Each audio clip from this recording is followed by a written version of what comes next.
마리라 쿠스바티의 놀라움. 매슈가 문을 열었을 때 마리라는 성급히 나왔으나 거북하게 보이는 보기 흉한 옷을 입고 눈은 반짝이며 빨강머리를 뒤로 따내린 기묘한 소녀를 보았을 때 그녀는 놀라서 우뚝 멈춰섰다. 매슈, 이해뿐이에요? 사내 아이는 어딨죠? 사내 아이는 없었어. 있었던 것은 이해뿐이었어. 매슈는 맥이 빠진 듯이 말하였다. 사내 아이는 없었다고요? 그럴 리가 없을 텐데. 사내 아이를 보내달라고 스펜서 부인에게 부탁했는데. 그랬지. 그러나 이해를 데리고 왔지 뭐야. 역장한테도 물어봤어. 그렇다고 집에 데리고 오지 않을 순 없었어.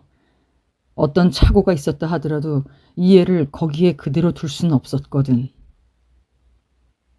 어머나, 이게 어떻게 된 일이지? 말이라는 놀라서 외쳤다. 이런 말이 오가는 동안 그 소녀는 말없이 그대로 서 있었다. 생기 있는 빛은 그녀의 얼굴에서 흔적도 없이 사라지고 두 사람을 번갈아 보고 있다가 갑자기 얘기의 뜻을 알아들었다는 듯이 소중히 여기는 가방을 내려놓고 한 발짝 앞으로 힘있게 걸어 나와서는 두 손을 맞잡고 외쳤다. 제가 마음에 안 드세요? 사내 아이가 아니라서 마음에 들지 않으세요? 역시 거짓말이었군요. 지금까지 아무도 저를 바라던 사람이 없었거든요. 너무나 뜻밖의 일이라 오래가지 못할 것이라고 생각했죠. 저를 기다리는 분이 있을 리가 없다고 생각은 하고 있었어요. 이 일을 어떻게 하면 좋을까요? 가르쳐 주세요. 말을 마친 후 소녀는 테이블 옆에 있는 의자에 앉아 두 팔을 테이블 위에 던지고 엎드린 채 흐느껴 울기 시작했다. 마리라와 매슈는 어찌할 줄 모르고 서로 얼굴만 쳐다보고 있다가 조금 후에 마리라가 이 일을 수습하려고 나섰다. 자, 이젠 울지 마라. 오늘 밤에 너를 내쫓자는 것은 아니니까. 어쨌든 이 착오를 밝힐 때까지 여기 있어야 해요. 이름은 뭐라고 했지? 소녀는 조금 주저하다가 저를 코델이라고 불러주시지 않겠어요? 라고 몇 번이고 부탁했다. 코델이라고 부르라고? 그게 네 이름이니? 아니요. 제 이름은 아니지만 코델이라고 불리고 싶어요. 굉장히 우아한 이름이거든요. 무슨 얘긴지 도무지 모르겠다. 코델이가 아니라면 무슨 이름이지? 앤 샬이라는 그 이름의 소유자는 마지못해 대답했다. 그래도 제발 코델이라고 불러줘요. 여기는 우리밖에 없으니까 상관없잖아요. 앤은 어디서나 흔해 빠진 이름인 것 같아서요. 흔해 빠진 이름이라고? 바보 같으니.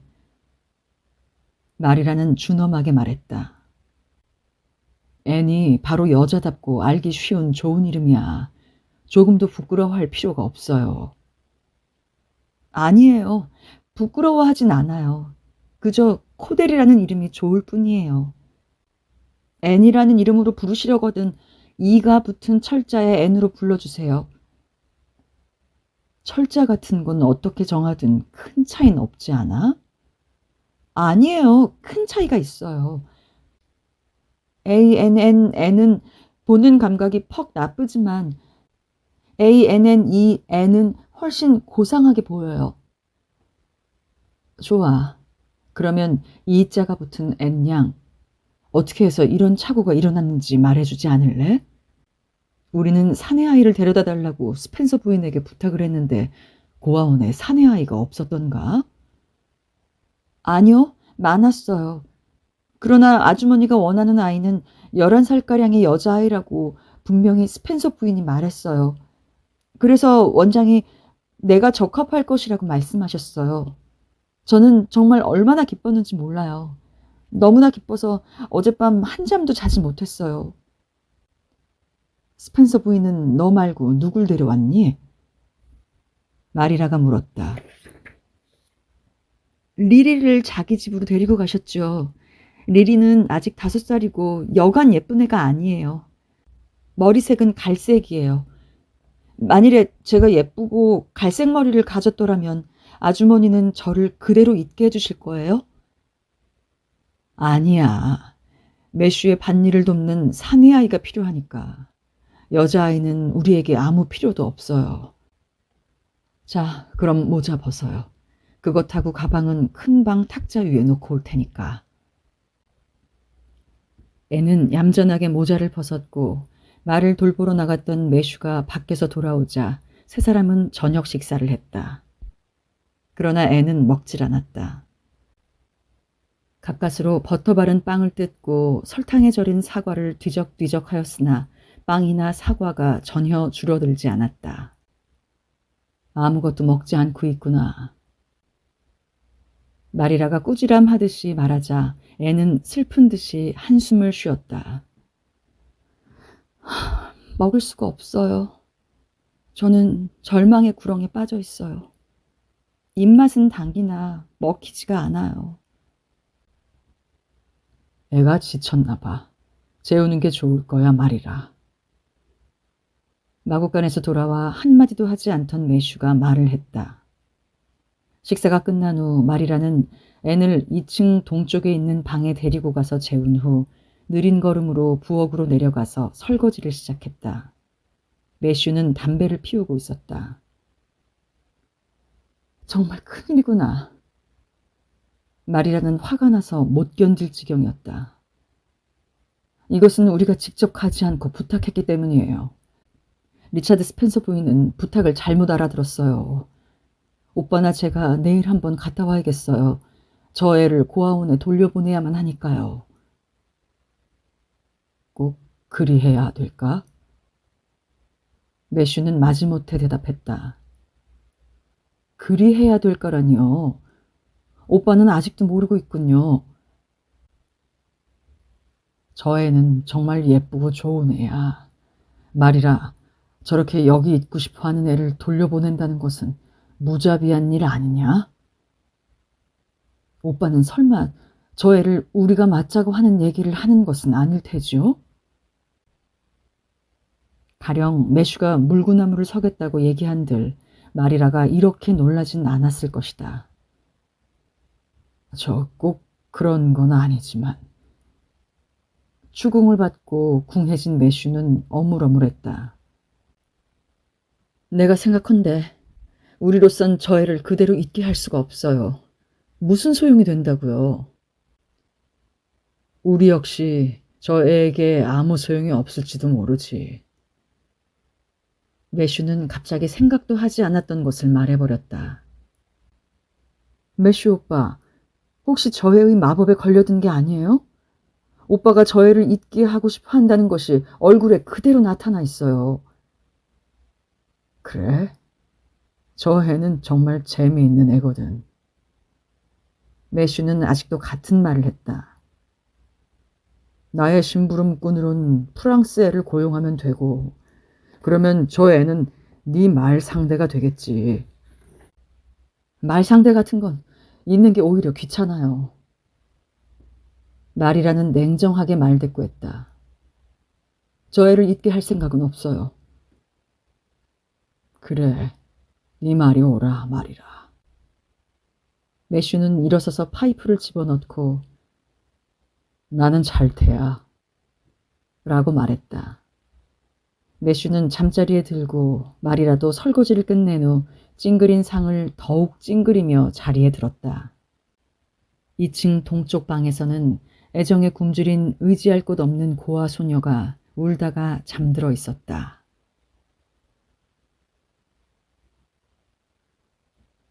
앤의 신상. 다음날 아침 식사가 끝난 후 앤은 설거지를 한다고 나섰다. 잘 씻을 수 있을까? 하며 말이라는 믿을 수 없다는 눈치였다. 잘할 수 있어요. 어린애 보는 것을 제일 잘하죠. 경험이 꽤 있거든요. 제가 업어줄 애가 없다는 것이 정말 유감스러워요. 나에겐 지금 있는 너만 해도 많아. 좋아, 접시를 씻어봐. 뜨거운 물을 많이 쓰고 잘 말리는 거야. 오늘 아침은 내가 할 일이 무척 많거든. 오후에 화이트 샌드까지 빨리 가서 스펜서 부인을 만나고 와야 하니까. 너도 데리고 가서 어떻게 했으면 좋을지 결정지어야지. 설거지가 끝나거든 2층에 올라가서 침대를 정돈하는 거야. 날카로운 눈으로 앤을 보고 있던 말이라는 앤의 설거지 솜씨가 좋다고 판단했다. 그리고 앤은 이불을 정돈하였으나 이 일은 그리 썩 잘하진 못했다. 지금까지 깃털 이불을 만져본 적이 없었기 때문이었다. 앤이 그럭저럭 이불 정돈을 끝내자 말이라는 자기의 일에 방해가 될까봐 앤에게 밖에서 점심때까지 놀도록 일러주었다. 매슈는 말없이 보통 때와 같이 열심히 일하고 있었지만 앤을 집에 있게 하고 싶은 생각이 오늘 아침까지도 변하지 않았다. 말이라는 조금 이른 점심을 끝내고 오늘 오후에 마차를 좀 써도 좋지요? 하고 매슈에게 물었다. 매슈는 고개를 끄덕이면서도 앤이 무척이나 귀중한 듯이 그쪽을 쳐다보았다. 말이라는 그 시선을 가로막고 딱 잘라 말했다. 저는 화이트 샌드에 가서 이 사건을 처리하려 해요. 앤도 같이 데리고 가겠어요. 스펜서 부인은 이 애를 노바스코샤에 돌려보낼 수속을 해주겠죠? 오빠, 차는 준비해 놨어요. 소젖 짤 시간에 늦지 않도록 돌아올게요.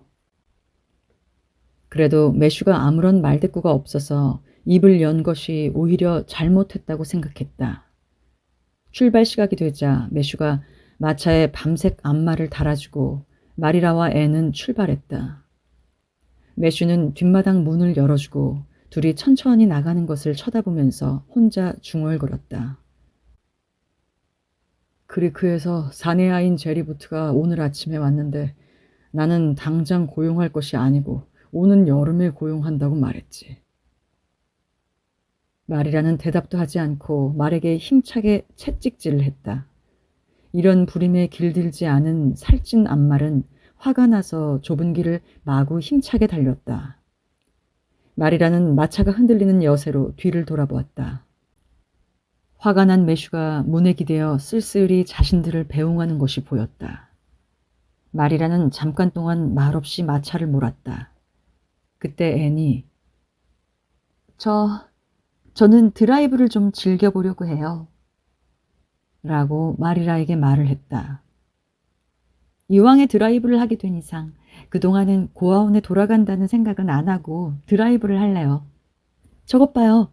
성미급한 장미가 한 송이 피었어요. 정말 아름다워요. 장미가 말을 할 수 있다면 얼마나 좋을까요? 꼭 아름다운 얘기를 들려줄 텐데. 그 중에도 핑크색은 이 세상에서 가장 매력 있는 색깔이에요. 아주 좋아하지만 그런 색 옷은 입을 수가 없어요. 빨강머리를 한 사람은 비록 상상 속에서라도 핑크색 옷은 어울리지 않거든요. 어릴 때의 빨강머리가 커서 다른 색으로 된 사람이 있는지 몰라요. 아주머니는 알고 계세요? 그런 건 몰라. 너는 그렇게 되지 않을 것 같은데? 마리라의 대답에는 사정도 이해도 없었다. 애는 한숨을 쉬었다. 자, 아주머니, 이것으로 또 하나의 희망이 사라졌어요. 저의 일생은 희망이 완전히 묻혀버린 무덤이에요. 이 말은 언젠가 책에서 읽은 글귀예요. 어떤 일에 실망을 느낄 때마다 그렇게 말하고 스스로 위로하고 있어요.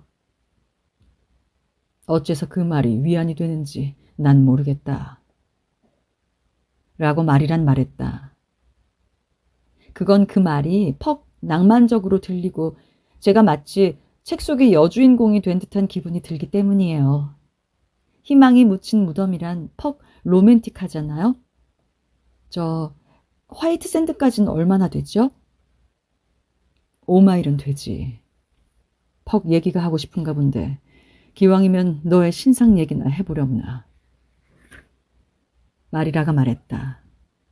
애는 처음엔 주저했으나 곧 체념하고 작은 한숨을 쉬고서 말하기 시작했다. 제가 출생한 곳은 노바스코샤의 보링브로크이고 이번 3월에 만 11살이 됐어요. 아버지 이름은 월터였고 보링브로크 중학교 선생님이었죠. 어머니 이름은 바사이고 어머니도 같은 중학교 선생님이었죠. 그러나 아버지하고 결혼한 뒤에는 물론 선생님을 그만두었지요. 두 분 다 어린애처럼 순진하고 교회당의 쥐처럼 가난하기만 하였다고 토마스 아주머니가 말했어요. 부모님들은 보링브로크의 작은 황금색 집에서 살림을 했대요. 저는 그 집에서 태어났지요. 토마스 아주머니는 나같이 미운 어린애는 처음 보았다고 말했어요. 깡마르고 작고 눈만 있었거든요. 그러나 어머니는 저를 예쁘다고 생각하고 있었대요. 저는 심부름하러 오는 가난한 늙은 아주머니보다는 어머님이 훨씬 정확한 판단을 내릴 수 있었다고 생각해요. 그렇죠? 무엇보다도 어머니가 저에게 만족을 하셔서 퍽 기뻤어요. 어머니가 저에게 실망을 했다고 생각한다면 얼마나 더 슬픈 생각이 들었을까요? 어머니는 오래 살지도 못하시고 저를 낳고 석 달 만에 열병에 걸려 돌아가셨거든요. 좀 더 오래 사셔서 적어도 한 번이라도 어머니라고 불러본 기억이라도 나도록 해주셨더라면 얼마나 좋았을까요? 어머니라는 말은 정말 그리운 말이거든요. 아버지도 나흘 뒤 역시 열병에 걸려서 돌아가셨지요. 그래서 제가 고아가 되고 모든 사람이 큰 걱정을 하였다고 토마스 아주머니가 말했어요. 그때도 저를 데려가고 싶어 하는 사람이 없었대요. 이것이 저의 운명인 것 같아요. 아버지나 어머니나 다 타지방 출신이라 살아있는 친척은 하나도 없을 것이라고 모두 생각하고 있었대요. 하는 수 없이 토마스 아주머니는 가난하고 더욱이 주정뱅이 아저씨가 있었는데 저를 맞는다고 말했대요. 아주머니는 저를 우유를 먹여 키웠죠. 토마스 아저씨와 아주머니가 보링브로크에서 메어리빌스로 이사할 때도 저를 데리고 가서 8살 때까지 같이 살았어요. 토마스 아저씨의 자녀를 돌봤죠. 저보다 작은 애들이 넷 있었어요. 작아서 여간 손이 간 게 아니에요. 그 후 토마스 아저씨가 기차에서 떨어져 죽었을 때 토마스 씨의 어머니가 애들과 아주머니는 맞겠다고 말했지만 저를 데리고 간다고는 하지 않았어요. 그래서 아주머니가 저를 어떻게 하면 좋을지 걱정하고 있을 때 강 상류에 살고 있던 해몬드 아주머니가 와서 제가 어린애 다루는데 익숙한 것을 보고 저를 맞는다고 나섰지요. 그 후 저는 강 상류에 있는 작은 개간지에서 아주머니와 함께 살게 됐죠. 퍽 쓸쓸한 곳이었어요. 만일 상상력이 없었더라면 그곳에 살 수 없었을 것 같아요. 해몬드 아저씨는 그곳에서 제재소를 하였고 애들이 8 있었어요. 쌍둥이가 3쌍이었거든요. 저는 애들을 퍽 좋아했지만 그 3쌍둥이는 정말 너무했어요.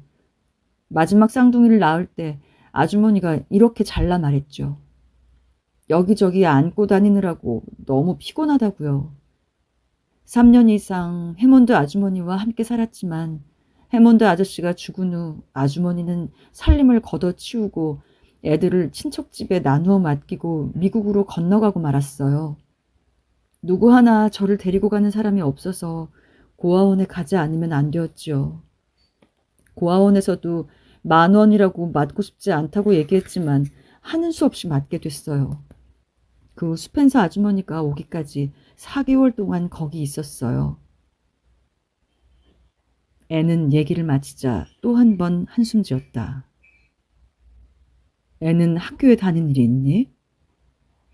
마리라는 마차를 바닷가로 몰면서 물었다. 오래 다니진 못했어요. 토마스 아주머니 집에 있을 때 마지막 해에 잠깐 동안 다녔어요. 강 상류에 살 때는 학교가 너무 멀어서 겨울엔 걸어서 다닐 수도 없었고 여름에는 학교가 문을 닫고 봄과 가을에만 다녔죠. 그러나 고아원에 있을 땐 다녔어요. 그 사람들, 토마스 아주머니나 해몬드 아주머니는 너에게 잘해주었니? 라고 말이라는 곁눈질을 하면서 앤에게 물었다. 앤은 말을 더듬고 감수성이 빠른 작은 얼굴을 붉히며 당황한 모습으로 말했다. 저 두 분 다 그렇게 하려고 노력한 것 같아요. 될 수 있는 대로 친절하게 하고 싶었다는 것을 알고 있죠. 그러나 그렇게 안 되더라도 그런 기분만 가지고 있으면 그만 아니에요? 두 분 다 걱정거리가 얼마나 많았게요. 술주정뱅이 남편을 가지고 있다는 것이 얼마나 힘이 들고 계속해서 새 쌍둥이가 태어났다는 것도 큰일 아니에요? 그래도 저에게는 두 분 다 최선을 다한 것 같아요. 말이라는 더 이상 말을 하지 않았다. 애는 입을 꼭 다물고 멍하니 바닷가를 내다보았고 말이라는 깊은 생각에 잠기며 마차를 몰았다. 갑자기 이 애에 대한 연민의 정이 그녀의 마음을 움직이게 했다. 얼마나 애정에 굶주린 생활을 보냈던가. 괴롭고 가난하고 사람에게 버림받았던 생활. 말이라는 앤의 신상 얘기를 들으며 알게 되었다. 정말 이 아이는 집이 생긴다고 얼마나 기뻐했을까. 돌려보내는 것은 불쌍하다. 하지만 그렇다고 해서 만일 자기가 매슈의 기묘한 소원에 동의하고 이 애를 받아둔다면 어떻게 될 것인가. 매슈는 이렇게 생각하고 있을 게다. 이 애는 출신이 좋으니까 가르치기 쉽고 좀 말이 많긴 하지만 그것은 고칠 수 있는 일이다. 더욱이 거친 말이나 유행하는 말은 조금도 쓰지 않고 정숙하다. 확실히 좋은 집안 출신임에 틀림이 없지. 해변가는 나무가 많고 황막하여 사람 기척이 없었다. 왼쪽은 험한 절벽이고 절벽 밑에는 파도가 밀려들고 울퉁불퉁한 바위가 겹쳐 있었다. 군데군데 바다의 보석과 같은 작은 돌이 꽉 차 있는 모래사장도 있었다. 그 안쪽은 검푸르게 빛나는 바다였다. 바다는 정말 멋져요. 조금 전부터 눈을 크게 뜬 채 말이 없던 앤이 입을 열었다. 토마스 아저씨 집에 있을 때 꼭 한번 아저씨가 우리를 바다로 데리고 간 적이 있었는데 정말 멋있었어요. 그날을 몇 번이고 꿈에서 새기며 즐겼지요. 저 큰 집은 무슨 집이죠? 저것은 화이트샌드 호텔이야. 저는 스펜서 아저씨의 집이 아닌가 했어요. 애는 얼굴빛을 흐리며 말했다. 가고 싶지 않아요. 어쩐지 모두가 끝장이 나는 기분이에요. 마리라의 결심. 둘은 마침내 도착했다. 스펜서 부인은 기분 좋게 둘을 맞았다. 마리라 여사, 그런 이유가 있었군요. 스펜서 부인은 그것을 듣고 당황하며 말했다. 실은 남편이 딸인 낸시를 통해서 당신이 10살이나 11살가량의 여자를 원한다고 말했지요. 그렇게 말했지, 후루라 제인. 하고 부인은 계단에 서 있는 자기 딸에게 말했다. 딸은 열심히 설명하려고 애썼다. 확실히 그렇게 말했어요. 정말 면목이 없어요. 스펜서 부인은 말했다. 딱한 일이지만 제 탓은 아니에요. 나는 모든 것을 지시대로 따랐을 뿐인데 낸시는 정말 덜렁대는 애지 뭐유. 늘 그러지 말라고 야단치는데도. 우리가 잘못했어요. 중대한 일이니 말로 전하지 말고 제가 직접 갔다 올 걸 그랬어요. 이왕에 착오가 생겼으니 하는 수 없고 지금 결말을 어떻게 짓느냐가 문제지요. 이 애를 고아원에 되돌려 보낼 수 있을까요? 그리고 거기서 과연 다시 받아줄는지요? 라고 말이라는 체념한 듯이 말했다. 받기야 받을 테지만 돌려보낼 필요는 없잖아요. 어제 브류에트 부인이 찾아와서 심부름하는 여자아이를 부탁했어요. 애니 꼭 적당하다고 생각해요. 말이라는 귀찮은 고아에게서 손을 떼기에 좋은 기회라고 생각했으나 어쩐지 고맙단 생각은 들지 않았다. 말이라는 브류에트 부인하고 안면이 있는 사이였고 깡마르고 잔소리가 심한 여자라는 인상을 받았다. 들리는 소문에 의하면 무섭도록 일만 하는 사람이며 사람을 혹사시키고 화를 잘 내는 수전노라는 얘기도 있었다. 그런 사람에게 앤을 준다고 생각하니 말이라는 양심의 가책을 느꼈다. 저 좀 이따가 상의 드리죠. 라고 말이란 말했다. 아, 저기에 브류에트 부인이 오고 있어요. 라고 스펜서 부인이 외치며 들어온 브류에트 부인과 마리라 부인을 응접실로 안내했다. 스펜서 부인은 두 사람을 소개한 후에 곧 잘라 말했다. 이렇게 잘된 일이 어디 있어요. 곧 이 얘기를 결말지을 수 있겠네요. 이 여자의 일에 착오가 생겼어요. 브류에트 부인, 나는 쿠스바트 씨 집에서 여자애를 바라는 줄 알았더니 남자애였어요. 그러니 만일에 당신이 어제와 생각이 같다면 이 애를 바로 데려가는 것이 좋다고 생각하는데요. 브류에트 부인은 앤을 머리끝에서 발끝까지 훑어보고 몇 살이지? 그리고 이름은? 하고 묻자 위축된 앤은 목소리를 떨며 앤 샤리 라고 대답했다. 그리고 이어서 말했다. 11살이에요. 그렇게 똑똑하진 않지만 야무지게 생겼구나. 야무지게 생긴 것이 제일이야. 좋아. 내가 맡게 되는 애라면 좋은 애라야지. 좋고 영리한 애라야지. 지금 말해두지만 먹여주니 그만큼 일을 해야 해. 이것만은 틀림없이 지켜야 한다. 자, 쿠스바트 여사, 이 애를 맡겠어요. 애들이 너무 보태서 못 견디겠어요. 괜찮다면 이 애를 그대로 데리고 갔으면 좋겠는데요. 앤을 바라보던 마리라의 마음은 얻어맞은 기분이었다. 새파랗게 질린 그 얼굴, 어떻게 할 바를 모르던 작은 동물이 겨우 빠져나온 덫에 다시 걸린 느낌이었다. 마리라는 이 무언의 호소를 묵살한다면 나머지 평생 동안 그 얼굴이 눈에서 사라지지 않을 것이라는 생각이 들었다. 더욱이 브류에트 부인이 마음에 들지 않았다. 감수성이 예민한 애를 저 여자한테 보낸다니 이런 일은 아무래도 할 수 없어. 그렇습니다만 굳이 나나 매슈가 이 애를 맞지 않겠다는 얘기는 아니고 사실인즉 매슈는 이 애를 집에 두고 싶어 해요. 나는 이런 착오가 어떻게 해서 생겼나를 듣고 싶어서 온 것뿐이고 다시 한번 이 애를 데리고 가서 오빠하고 상의하고 싶어요. 그리고 이 애를 우리 집에 두지 않을 경우에는 내일 당신 집에 내가 데리고 가거나 보내거나 하겠어요. 그렇지 않으면 이 애는 우리 집에 있게 된 것으로 생각하십시오. 브류에트 부인, 상관없으시죠?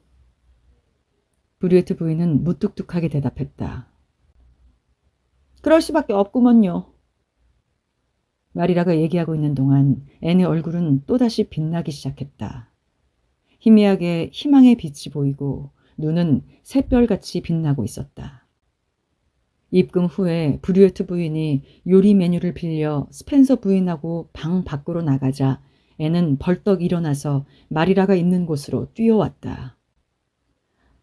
정말 쿠스바트 아주머니, 저를 푸른 박공집에 있게 해주신다는 얘긴가요? 아니면 저의 상상에 불과한 얘긴가요? 라고 숨을 죽이며 물었다. 정말과 거짓말을 구별도 못할 정도라면 너는 상상을 집어치우는 게 좋겠어. 마리라는 기분 나쁜 듯이 말했다. 정말 네가 들은 그대로야. 아직 결정된 것도 아니고 경우에 따라서는 너를 브리에트 집에다 넘길지도 모르지.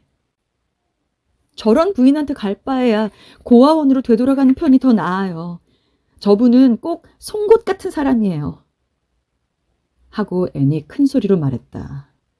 말이라는 웃음을 꾹 참으면서도 앤을 시험해보지 않으면 안 되겠다는 생각이 들어 엄한 어조로 말했다. 너같이 작은 애가 어른, 더욱이 알지도 못하는 사람을 그렇게 말하는 것은 버릇없는 짓이야.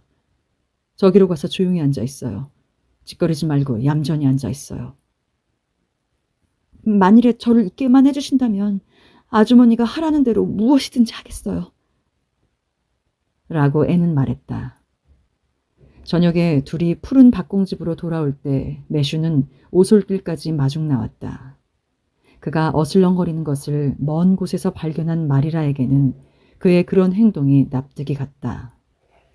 아무튼 앤을 다시 데리고 온 것을 보면 매슈가 안심할 것임을 마리라는 알고 있었다.